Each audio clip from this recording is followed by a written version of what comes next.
Oggi una giornata direi quasi drammatica per il traffico diretto verso il centro tamponi di Treviso. Naturalmente abbiamo presidiato la zona per tutta la mattina con 2 pattuglie, ma come avete anche voi visto, purtroppo la coda arrivava fino alla tangenziale. E non solo, la colonna di auto questa mattina proseguiva fino alla rotonda San Lazzaro, creando un imbuto impossibile da bypassare, una vera e propria emergenza nell'emergenza. Una soluzione che abbiamo adottato ormai da molti giorni è far girare tutto il traffico davanti al CARD in modo tale da allungare il traffico, però naturalmente la strada nel momento in cui contiene un tot numero di veicoli è impossibile poi naturalmente riuscire a trovare subito delle soluzioni. Le pattuglie sono lì in modo tale che se la coda arriva fino alla tangenziale necessariamente devono deviare le persone che arrivano in altri centri tampone. Un'immagine, quella delle code per il punto tampone in dogana, che ormai è un déjà vu. Ogni giorno migliaia di macchine incolonnate in attesa del tampone. Chi con febbre, bambini, anziani, donne in gravidanza. Una lunga coda che non risparmia nessuno. La situazione è ingestibile qua e non ce la facciamo più,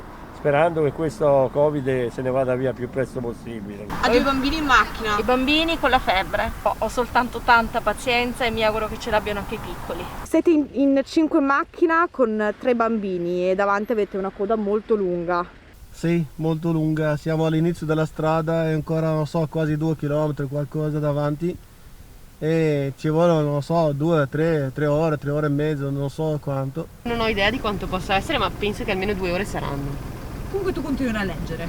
Sì, secondo me lo finirò.